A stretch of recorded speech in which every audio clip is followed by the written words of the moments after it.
We're gonna tell you about the bones, but there's a lot so we can't talk about them all.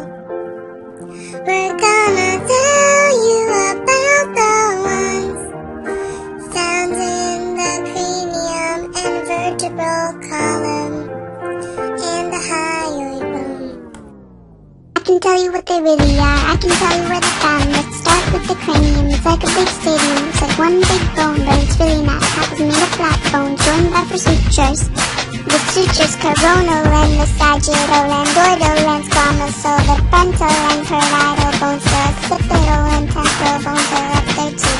The sphenoid bone with its cella percuta, the foramen magnum is on the bottom of the occipital bone. Of the occipital part of bone, the supraorbital foramen is found above the orbital and on the frontal bone. Another foramen is the jugular foramen, which is on the bottom of the temporal. The skull has cavities to reduce its weight, which I call the sinuses of the skull. We're gonna tell you about the bones, but there's a lot so we can't talk about them all.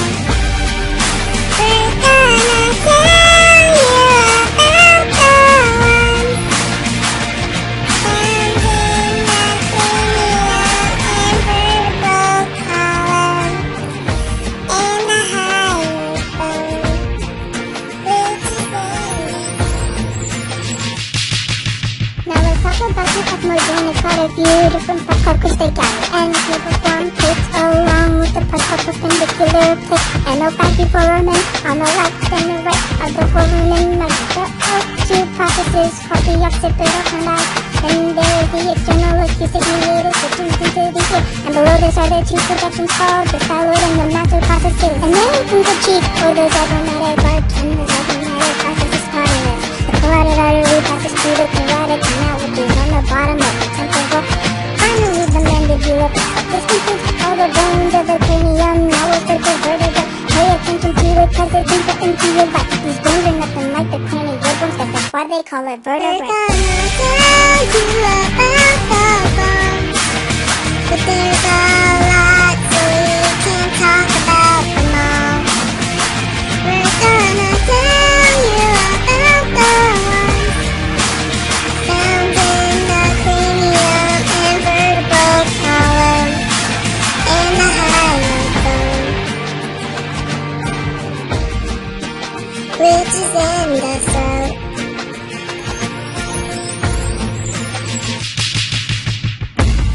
The next second part is cervical vertebrae. The first one is atlas, and the second is axis. The cervical vertebrae have cervical for a minute. The atlas turns on the axis again. The last cervical vertebrae has a very special name. It's the vertebral column cervicospinal. The process, the back cervical vertebrae, articulate without a bone. All in all, the vertebral here, because it's a fascia. To the left, the fascial column anterior, the upper anterior margin of the fascia. Total describes near fabric. And then you have the fascia canal behind it, left right auditorium, the anterior and the posterior teeth. There are the fascia for a minute, the holes in the fascia and the back of the sacral canal, the median sacral crest and the sacral hiatus. We're gonna tell you about the bones, but there's a lot so we can't talk about them all.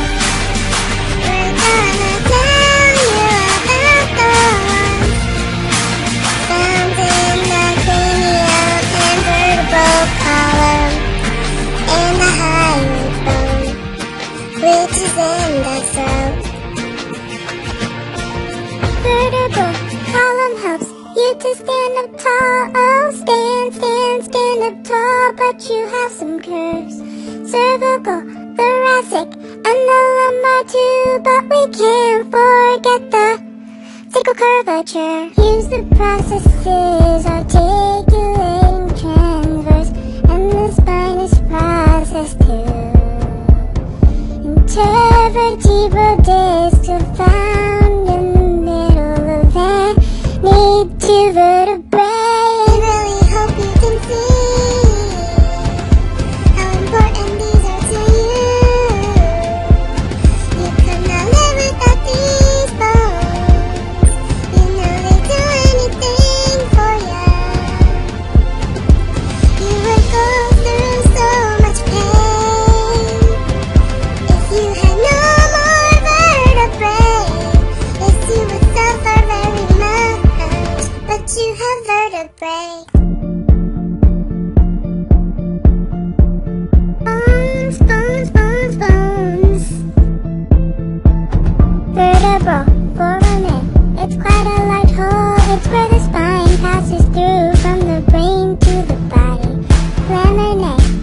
trunk. The two pedicles, the spinous process, and these two form the vertebral arch.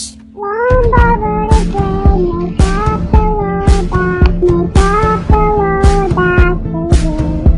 Thoracic vertebrae make most of the backbone. The coccyx is your tailbone.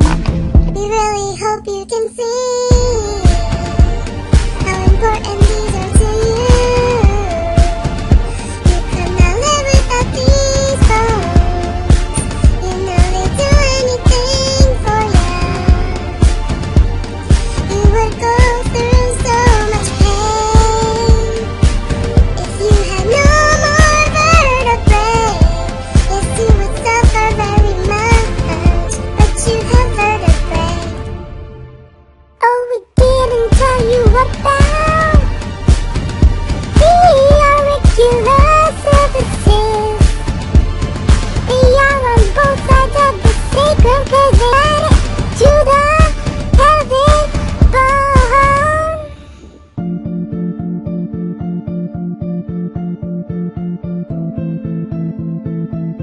But baby, we really hope that you can see how important these are to you.